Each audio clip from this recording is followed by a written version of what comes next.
is a presentation of Real Wise Productions and Comey Media Incorporated.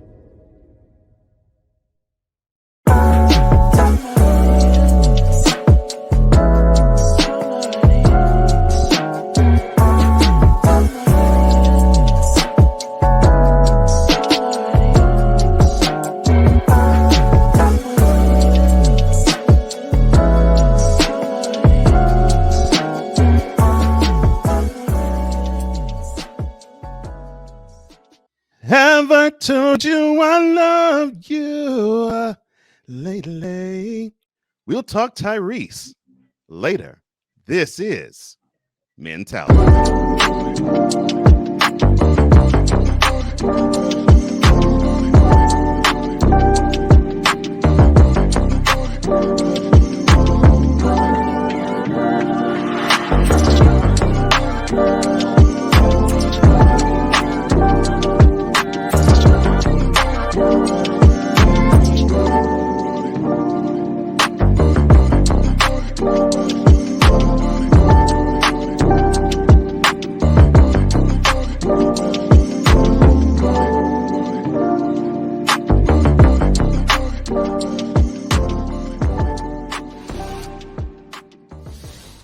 Welcome to another installment and rendition of Mentality, the place where iron sharpens iron in the areas of health, mental health, wealth, love, brotherhood, and unity from a man's perspective.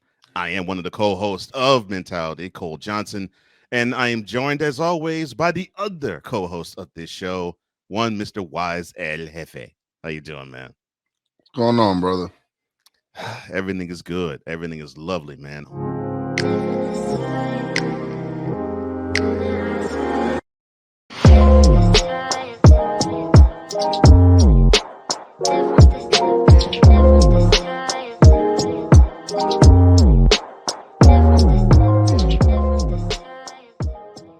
Now, is male fertility in danger? Now, the concept of sperm count is not something that we as men really think about, but that is unless you're actively trying to conceive with a partner, then there's a good chance you don't really think about this at all.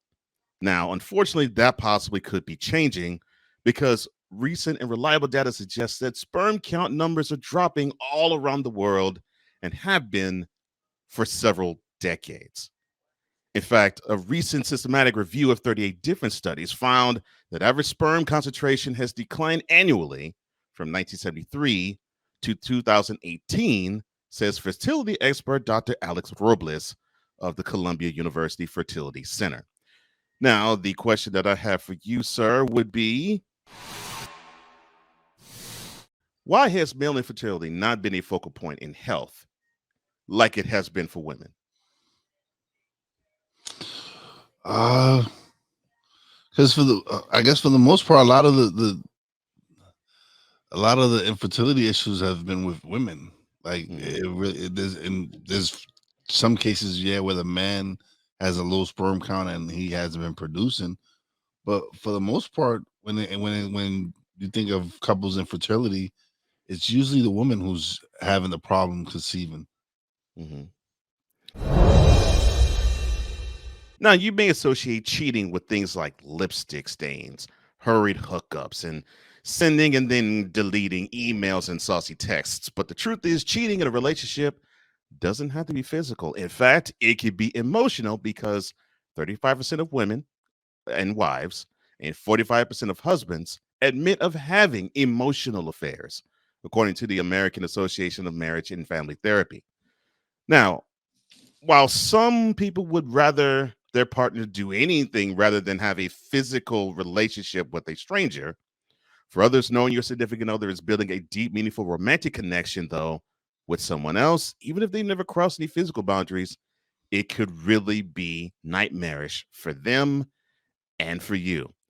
So, how can you guard against forming an emotional affair with someone else in your relationship with your wife? Stay away from them. Like, if you feel like you,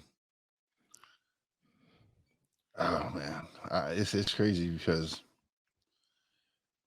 if you feel like there's someone that you're making uh mental connection with, not physical. Right. That's something serious. Like, because if it's physical, like you just want to just hit it and that's it. But when you make that Mhm. mental connection, there's more to it. There's more, especially for a man. For when Right. this physical man does it's nothing. He just wants to smash. He just wants to get over. But when he makes a mental connection with someone, Mhm. that is even worse for the spouse. Like Mhm. that's a situation where you don't want, like, you rather a man go out and sleep with someone else instead of building that a relationship with them. Like, it would be devastating. I know to me it would be more devastating if she just built up an emotional attachment to this person. Whereas Yeah. if they just slept and got it over with, it's nothing. Like, but when it's more dealing with the heart and dealing with connections and vibration and energy, to me that to me is the worst. And what is really debilitating when you see that is you think that, well, okay, I'm with this person every day. There's no possible way that in my case, in your case, she could form a connection with somebody else that could be deeper than with me. And then when you do see it, and I've been on the receiving end of this, it is extremely painful. It's extremely painful. It's draining, and it does feel emasculating and disrespectful. And and when you do go through it, it's you just shake your head because you think, "Oh, there's no way that possibly could happen." They're not even touching, or they don't seem to have that type of bond. And then over time, you're looking at it from another perspective, and you're seeing it. Sam Bankman-Fried. Now, you may not know the name off rip, but if I mention he was the founder of FTX, now you do know. Now, he's been accused of funneling $40 million in bribes to two or more Chinese officials in order to release assets connected to his cryptocurrency business. An unsealed indictment on Tuesday displays. Now, the new charges are the latest legal troubles for the 31-year-old cryptocurrency entrepreneur, who faces even more charges of fraud ever since he was arrested in December in the Bahamas. Now, prosecutors claim that he was trying to get foreign officials to unlock accounts belonging to a hedge fund, which China had frozen as part of a crackdown on cryptocurrencies. Now, Bankman-Fried, at present, is facing 13 criminal charges in total since he was extradited from the Bahamas to face federal fraud allegations related to the misappropriation of billions of dollars of customer funds. So I ask you, how would you like to see Mr. Bankman-Fried punished for misappropriating customer funds? Oh man, that's it's a practice that a lot of people do, man. It's crazy that, like, Mhm. it's not the first time and the last time a business owner Mm, took advantage of his customers. no. It, it's N- ridiculous, but um, throw the book at him, make him yeah. pay back all that money, pay legal fees, pay everything back. Okay. Let's see. Note to self. My boy says, give him the Alex Jones treatment. Okay, got it. All right. Yeah, all of it. Yeah, it's unfortunate, man.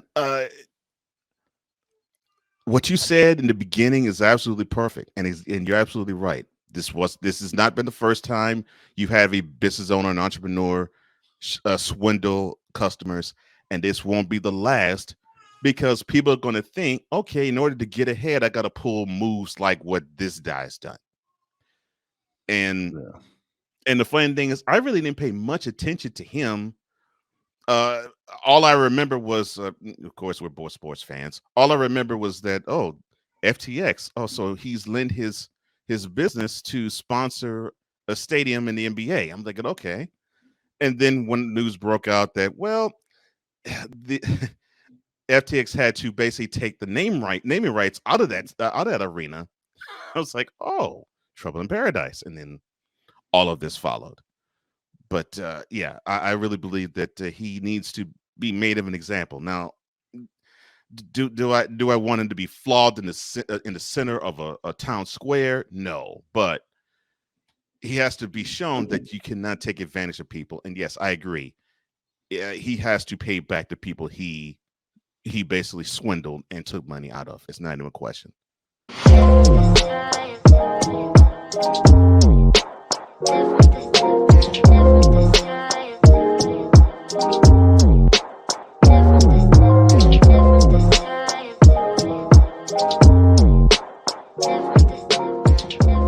We're just getting started.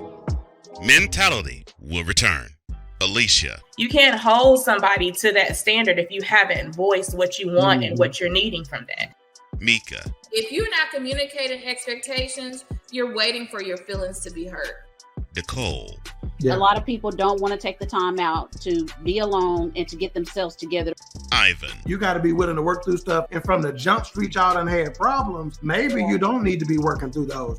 BS3 Network proudly presents Queen 3 and King podcast. Live every Tuesday at 7 p.m. Central.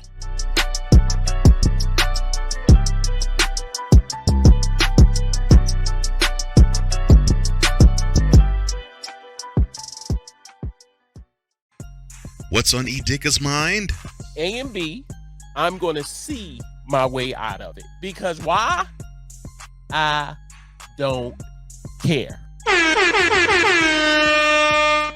I have a message for people who do nothing but complain about black people. We can't change who we are. You called the cops on me. I think that every time you call the cop on someone on a false accusation, your need to be a little bit punished. BS3 Network proudly presents a man with a lot to say, and is unabashed to say it. What's on E. Digger's mind? Sundays at 7:30 p.m. Central.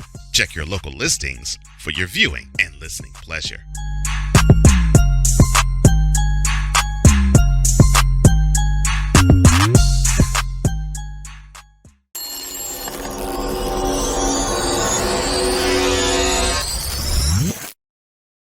Welcome back to Mentality, the show that is created for all men. With Wize El Jefe, I'm Cole Johnson. And here is a subject that is not really talked about all that often when it comes to men, but I think we're going to talk about it here. Kelly Ripa. No, we're not going to go in on her. No. However. Why not? No, I'm just kidding. Just kidding. Now, she mentioned that there was some hardship with her marriage to her husband, Mark Consuelos. And what was that hardship, you may ask? Well, welcome to Celebrity Style.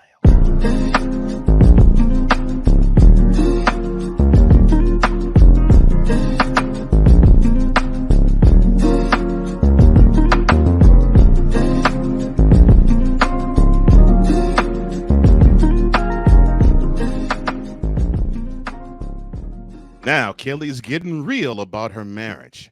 How real is she getting? Well, she talked about how her husband had an intense jealousy gene, and it put a strain on their marriage. So there is a clip of an upcoming podcast episode of hers, which is Let's Talk Off Camera with Kelly Ripa. It is a Entertainment Tonight publication. She talked about how her husband, ever since they've been married in 1996, she called him out for being insanely jealous in the beginning of the marriage. And she wanted to say it was a hard pill to swallow, and it was hard being married to someone who is jealous. Now, she recalled an incident during the first week of their marriage when the now 52-year-old host of the podcast saw her 51-year-old husband becoming irate after a friendly elderly waiter at an Italian restaurant referring to Ripa as a princess. I'm not going to go into that because I could do many things in terms of what that was said and all the connotations that could come from it. But I will throw this at you, sir, to you, I should say. Why is jealousy considered such a cute trait to have within a relationship? A cute trait? Yes, acute. You know, when you, especially when we were younger, we hear some, or actually many girls and even guys at times why say, are you jealous? Why don't you get jealous? Yeah, those silly comments. Yeah, and yeah, why aren't you jealous? Why don't you? Why aren't you jealous? Why aren't you jealous like this guy, or why aren't you jealous of this girl? That's what I mean. You don't love me if you're not jealous. Like right. Those types of things. Why is it considered cute? I don't know, because you can ask the wife. I'm not a jealous person, so. And when I try to act like it, she's like, "Please stop it. It's not befitting you. We both know you're not. So let's not act like you are." Not please stop. Yeah, she does. She goes, "Stop it, because you're not jealous. So why are you even acting like that?" But I don't think there's anything cute about it. I don't. Why do I need to get jealous to be jealous to show you that I love you? I don't. That don't make no sense to me. Yeah. If anything, I should be secure in what we have. So there's no need for me to be jealous. Right. I never found it to be cute. I never. I mean, as long as I remember, because when I was younger, I would actually see both with males and with females. I would see them just get all red under the collar about the object of their desire wanting to have somebody else. And if I were to know that object of said desire, they would actually say, well, yeah, I love the fact that she's jealous, or I love the fact that he's jealous. I'm like, why would you want to do that? There's a lot of people done got beaten up. Yes, because their significant other is jealous, and it's been both ways. It's not just men being women. There's some women that lay their hands on men when they think their man is cheating. So exactly. If they're going to go the route that Kelly did in marrying a guy who seems to have a jealous trait in him, when should anyone address jealousy as a cancerous presence? In the beginning.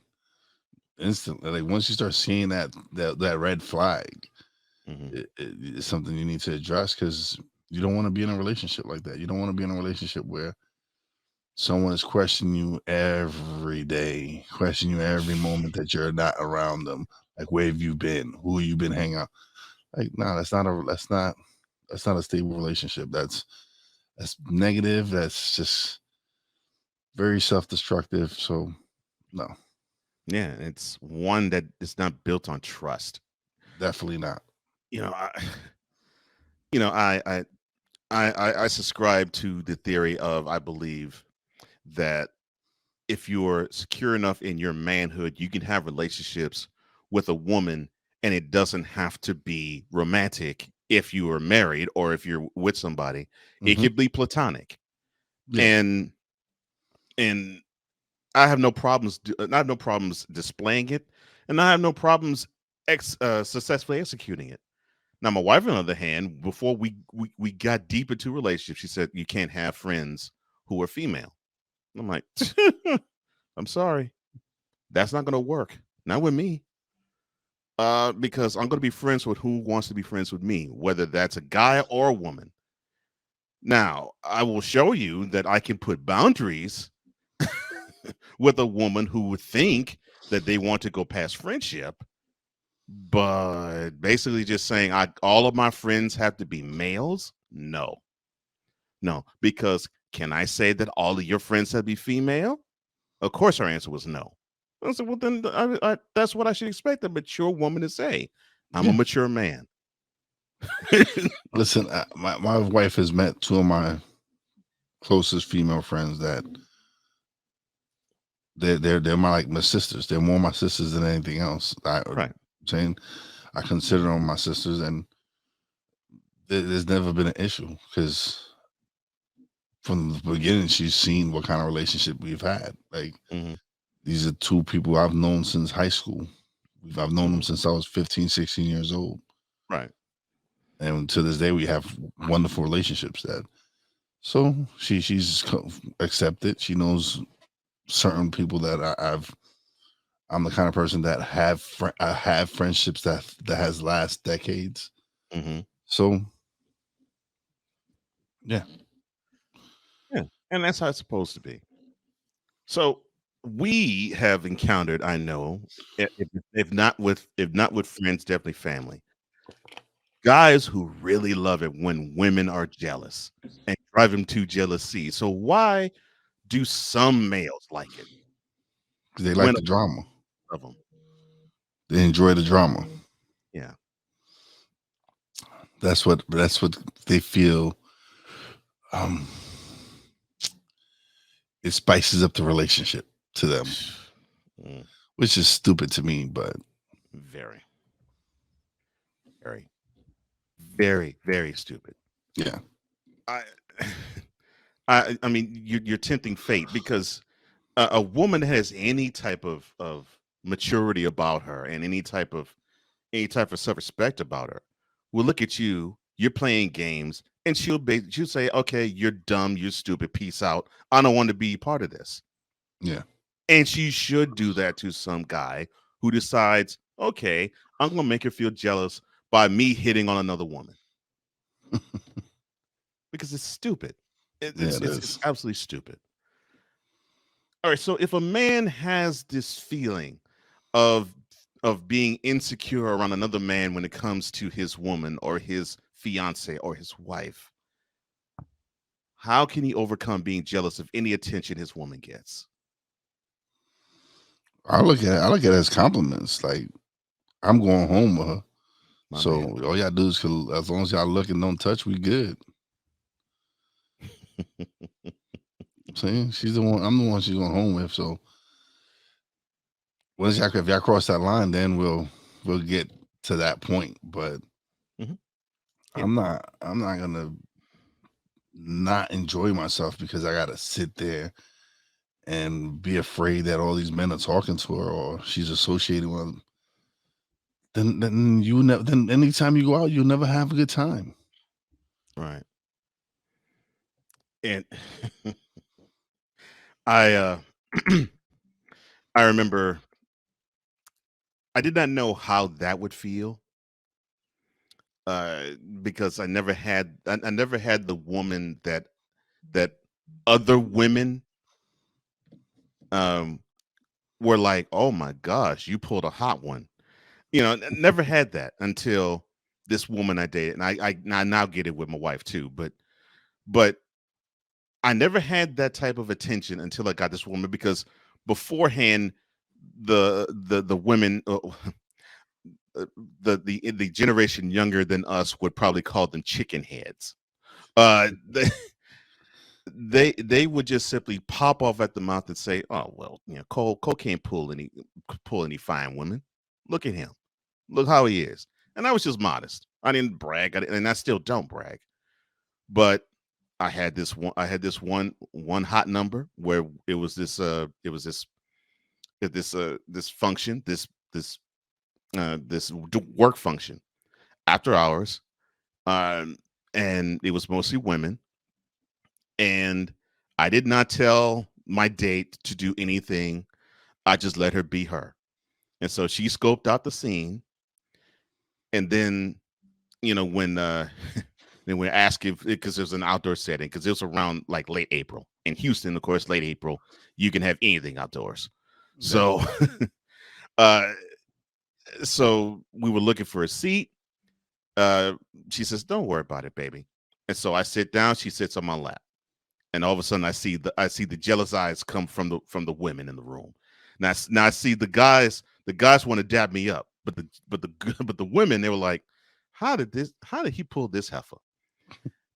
And then just all of a sudden she decides to bring me in for a kiss right in the middle of the heifer clan. And I never heard any type of derision from them after that. And of course, every guy dapped me up. I was like, man, I know you had that type of game. I was like, well, you never asked. And he and Kelly Ripa are happy, and they're living a wonderful marriage. Well, because now Ryan is leaving the show, and it's going to be Kelly and Mark. So, yeah. So she got her husband to be on the show. Yeah, and now he's the co-host. Yeah. Congratulations to him. Promoted, I guess. I guess, yeah. From being a part-time host whenever Ryan wasn't around to being a new co-host. So yeah, I'm happy for him. Congratulations to him, and I'm glad that story has a happy ending because it actually shows that men can mature, can grow, can learn, and can change. Absolutely. And if he can, we all can too. And it's not too late for any of us. So yeah, congratulations, Mark. Thank you for changing and showing that a man matures and learns from his mistakes and becomes better.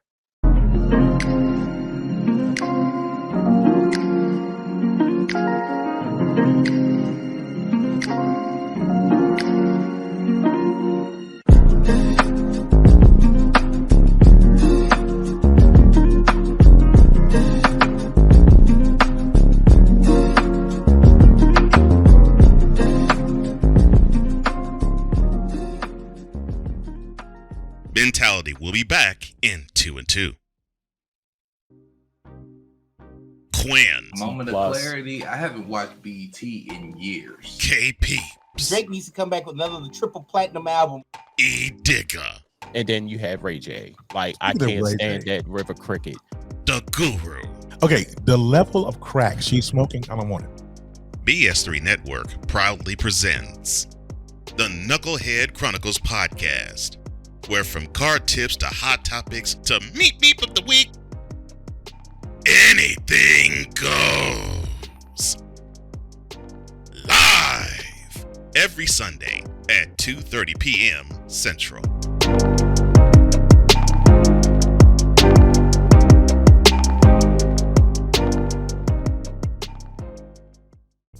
What do you get when you watch or listen to the Life Happens podcast? Well, I'll let them tell you. Kim and I are both ministers of the gospel, and Life Happens podcast is a beautiful balance by simply taking our spirituality with real life and merging it together to create a beautiful balance. And that's what we do. BS3 Network proudly presents Life Happens podcast, where Christianity and life intersect. Live every Wednesday at 7 p.m. Central.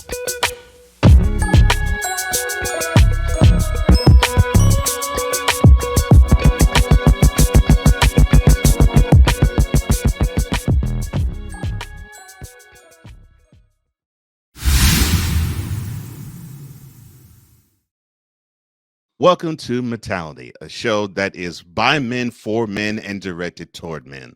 With Wize and Cole, I am Cole Johnson. And last week we talked about Jonathan Majors. Yes, we did. Yes, he did a photo shoot for Ebony Valentine's Day. That was last month.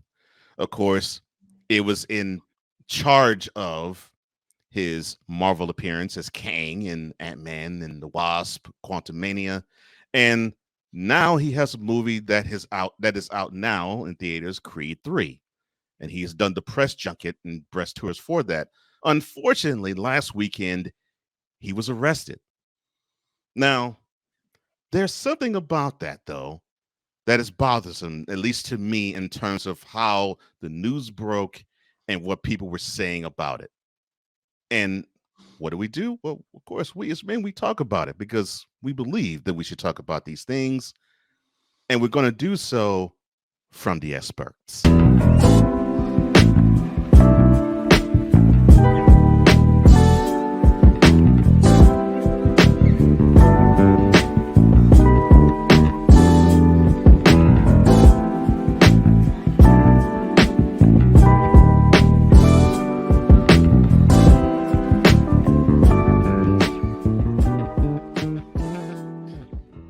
Now, last weekend, the 33-year-old actor was arrested after an alleged domestic violence incident with a 30-year-old woman. Now, what was not told when it was released, but it has been told ever since then, was that Mr. Majors called the cops. But he called the cops, he got arrested. The public response, though, has been swift and severe, with tweets and comments and reactions that were straight up polarizing.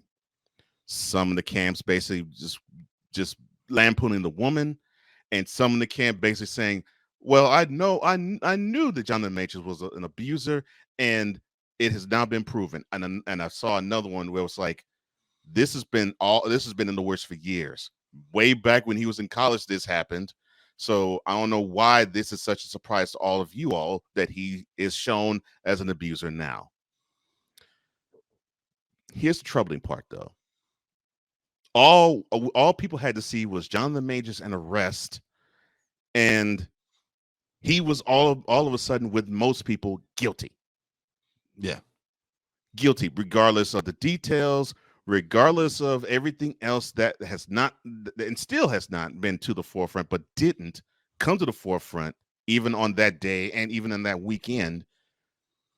We just saw Jonathan Majors arrest, and all of a sudden, guilty. Yep. That is what I find very problematic about this. So,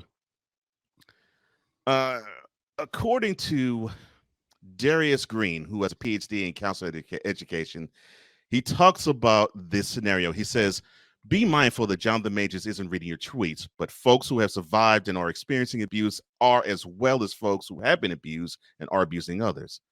Those are the folks you're communicating to. So I ask this to you. Why are people so quick to jump on the Jonathan Majors is an abuser conclusion? Because they want to bring him down. They want to knock him down a peg. They want to bring him down from where he's at, the perch that he's at. Because right now he is one of the hottest actors in Hollywood, and to show him that, hey, we got you now under our thumbs. Here we go. And the crazy thing is, he has the text to prove that he didn't do anything. Like, right. Yeah. So again, we gotta wait till everything comes out. But as always, men are always guilty before proven innocent. Same thing will happen with Johnny Depp. Yeah. Yes. With his situation with Amber Heard. Yeah. Where she said he was abusive, and it came to light that she was the abusive one. She was the one that was putting shit on the bed and all this other stuff. And yeah. And now she's paying Johnny $13 million. Yes. Yeah.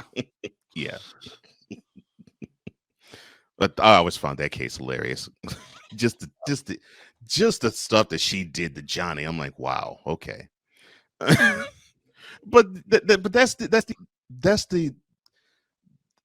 the anger I have, because it's like I don't want to jump into the.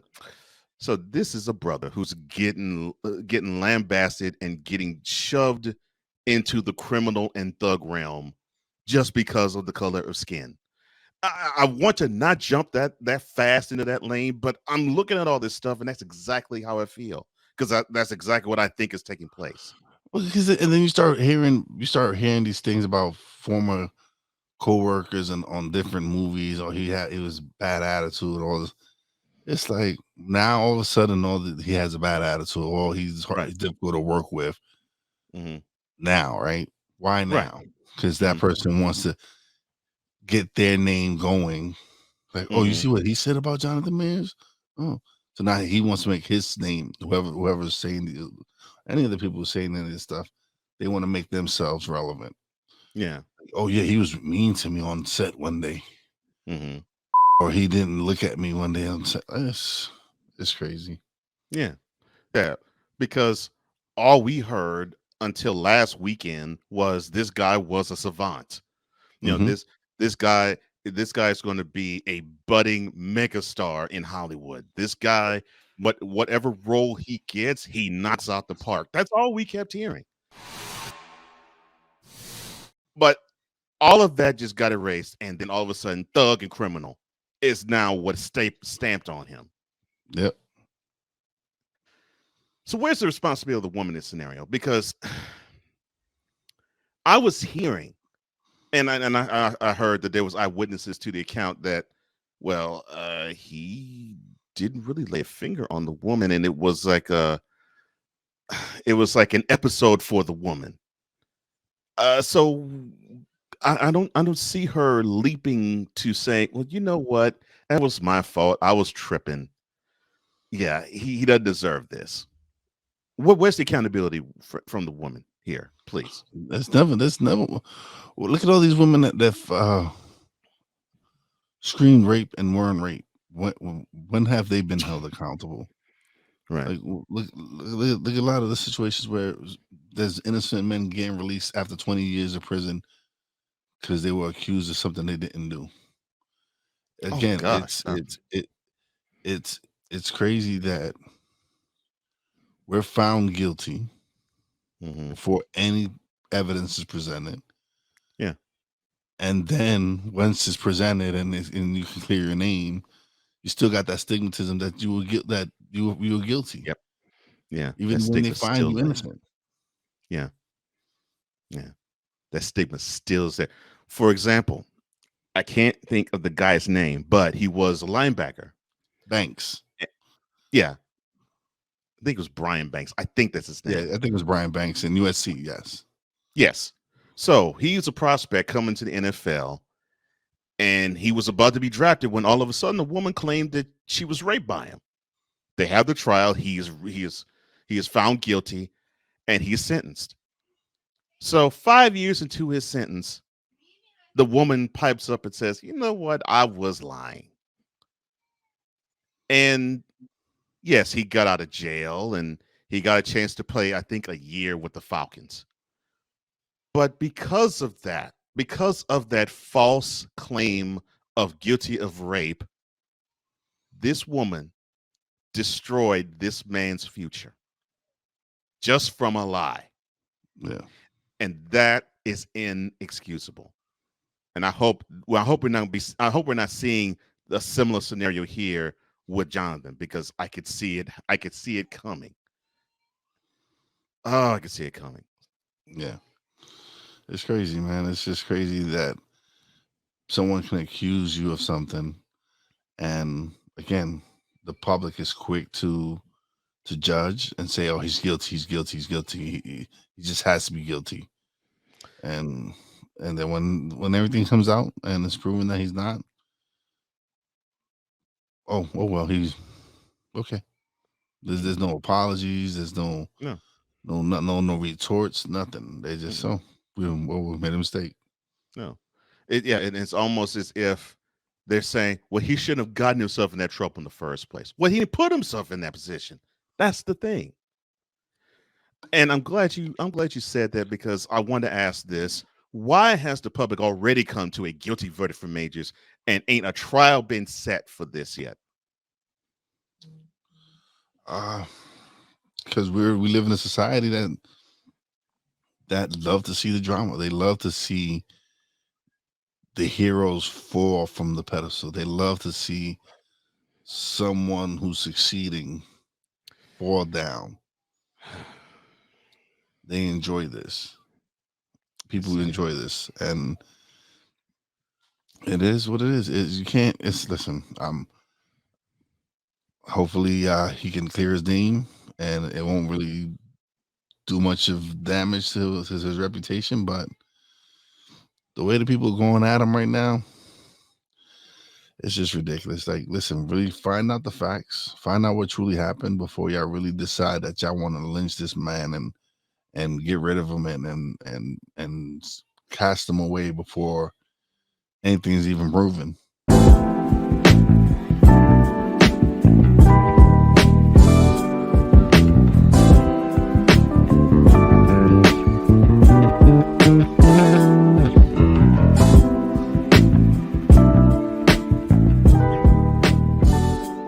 Later, we will have thoughts from the throne. This is Mentality.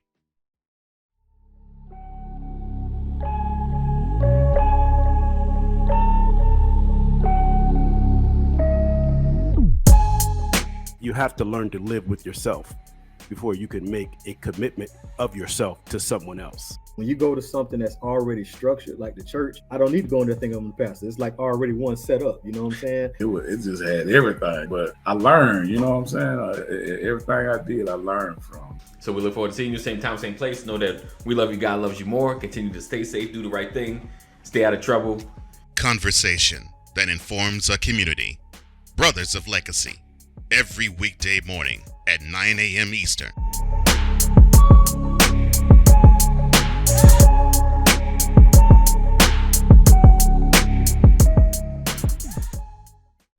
Are you looking for something to do on your lunch break? Well, there's a show on the BS3 network that has only 4 words to say to you. We ready. We ready. We ready for y'all. We ready. We ready.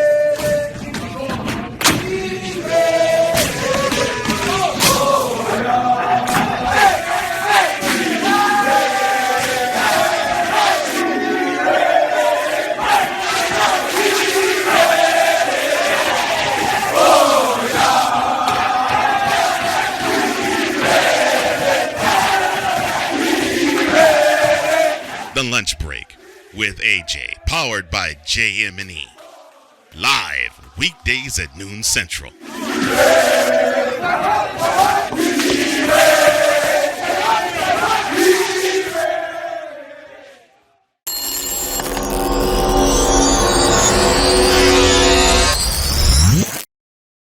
Welcome back to Mentality, where it is the ultimate masculine safe space with Wize Telefe. I am Cole Johnson, and we're talking about Tyrese. Yes, I know I led off in singing Lately, a song that he released back in the 90s. But yes, we are going to be talking about him now.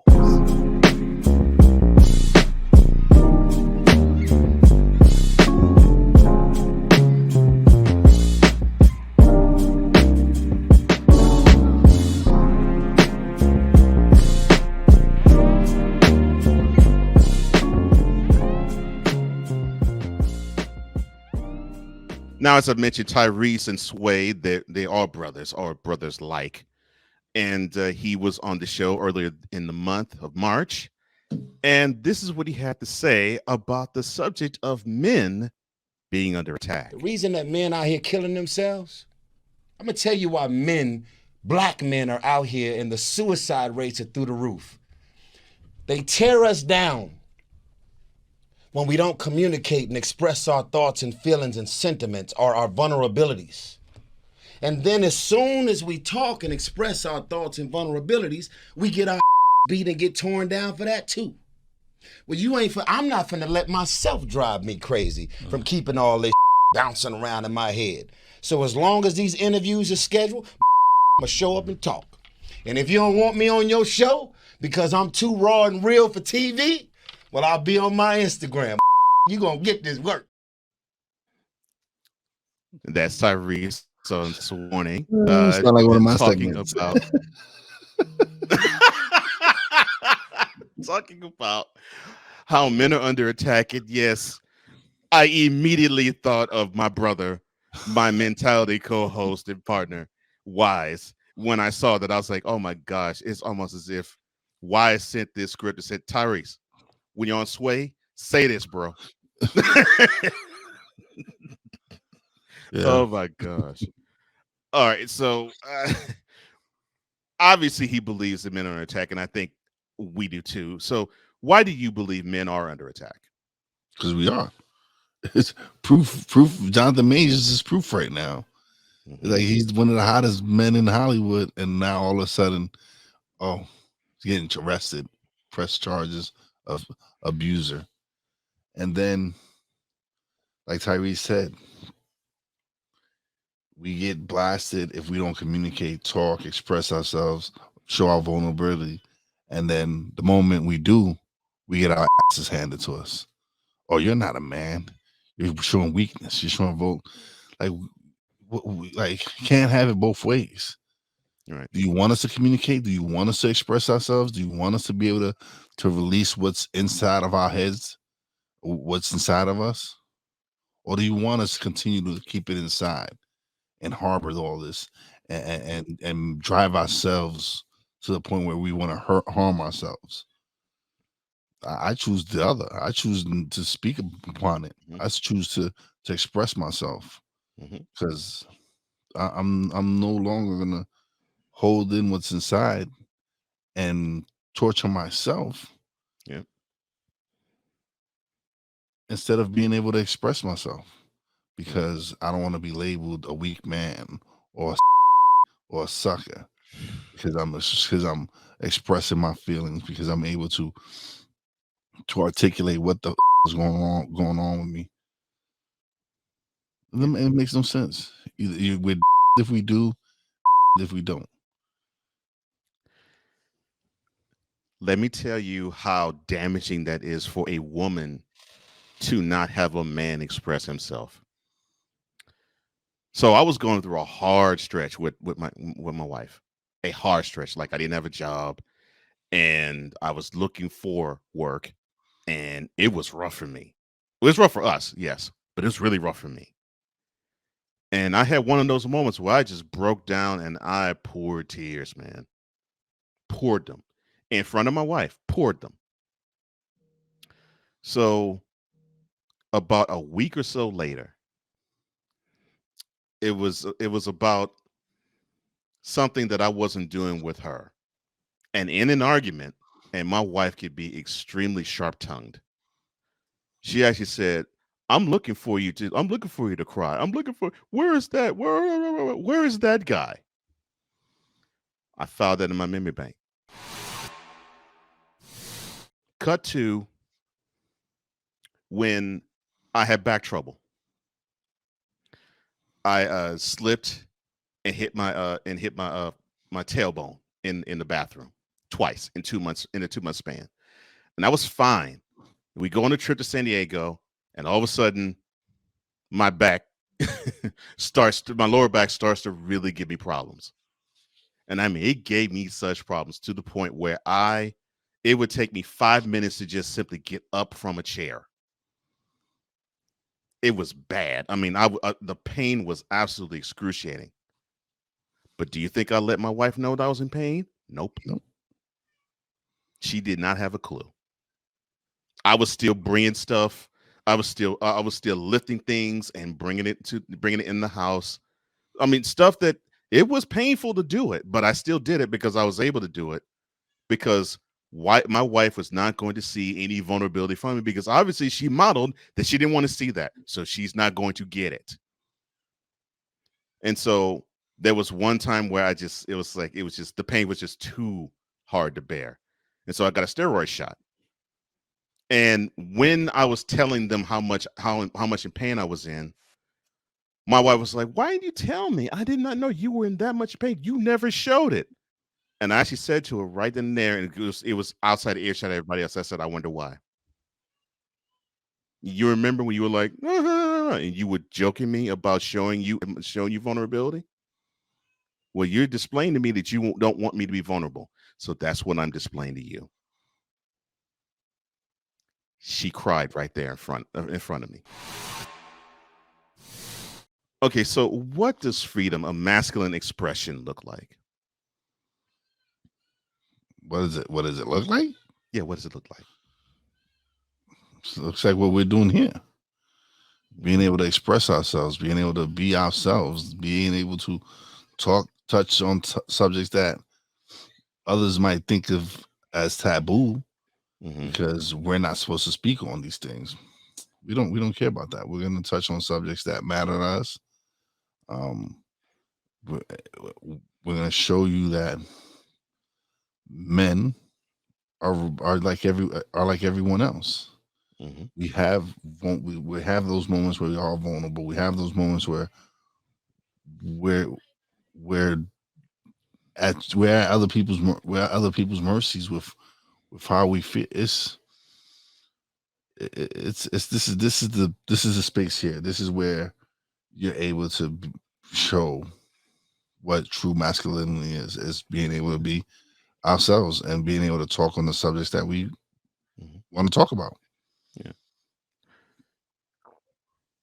One of the things I loved that John the Majors actually said when we showed his NPR clip last week was him talking about how masculinity is more than just being virile and being strong and being sturdy and being the rock and being the shade tree, which that's a phrase I love. My mother-in-law says that I'm supposed to be for my wife. You know, we're more than just the figure that shows strength. We can also be vulnerable. We can also be emotional. We can also be tender. And I heard someone say that men should never be tender. That is a misnomer.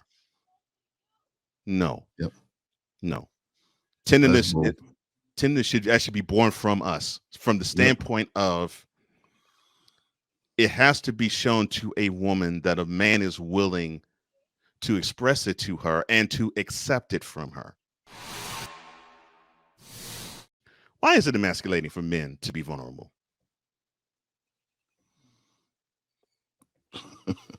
Why? Yeah. And I put emasculating in quotes. Because you don't believe it and so don't I. Oh yeah, no, because it's a way of controlling us. It's a way of them control, and as crazy is that it's men doing it to men, and so that's how they divide us, is by letting us think that that this is what you're supposed to be when you're a man. You're not supposed to be this. Right. And I don't agree with that. There's parts of me over here, and that doesn't make me less of a man. No. So to have someone tell me that, oh, you have to be this, and this in order for you to be a man, it's bull. I don't buy into that. That's not something I buy into. Being able to be vulnerable, being able to show my emotions, to be who I am, that's me being a man.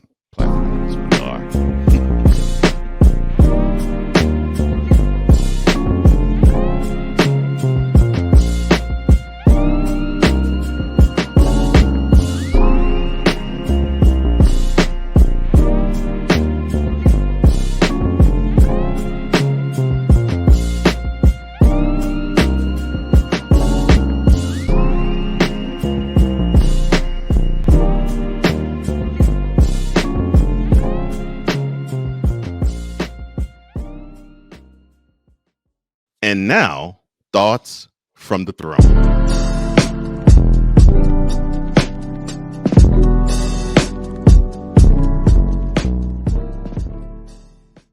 All right.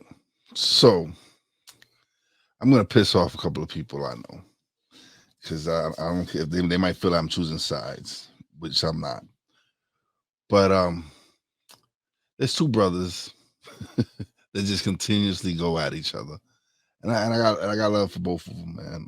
I've created with both of them, but now it's getting to the point where it's becoming negative. It was cool when we was just joking and everybody was saying what they were saying. Now it's getting petty. Now it's getting stupid to me. It's becoming asinine. I got nothing but love for everybody that I create with, but I'm going to speak out when I have to speak out. And at the moment, this is childish. Y'all need to stop it. Y'all know who y'all are. If y'all continue to do it, that's on y'all. I don't know how I'm gonna respond. I'm not trying to surround myself with negative energy. Trying to be around people who want to create positive content. So, brothers, y'all need to sit down, talk it out. If y'all come to the conclusion that y'all don't want to be friends, that's on y'all. But I'm not gonna be involved in the back and forth. I don't need to. I won't. If that's what your shows are gonna be about now, then I won't tune in.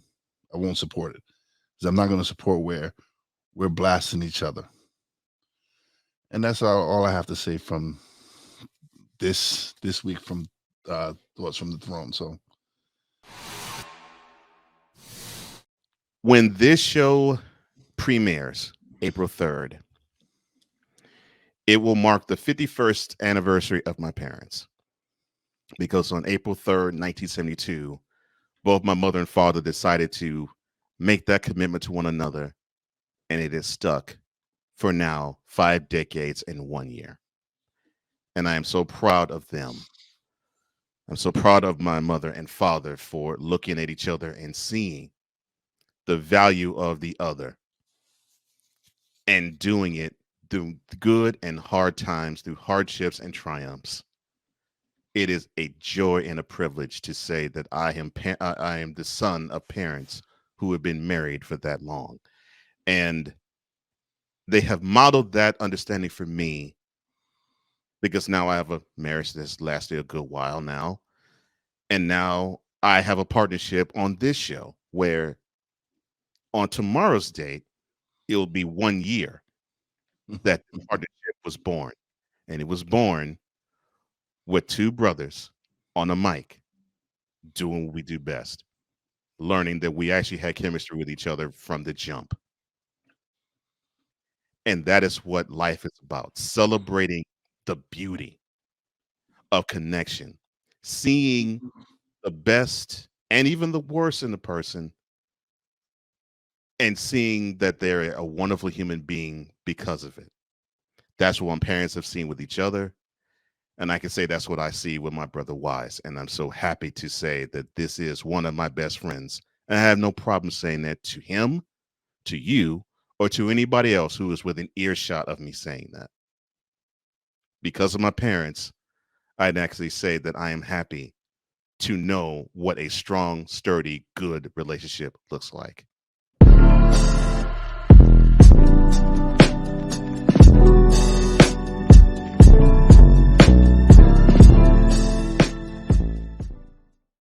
And Lauren Harvey is for the streets, just so y'all know.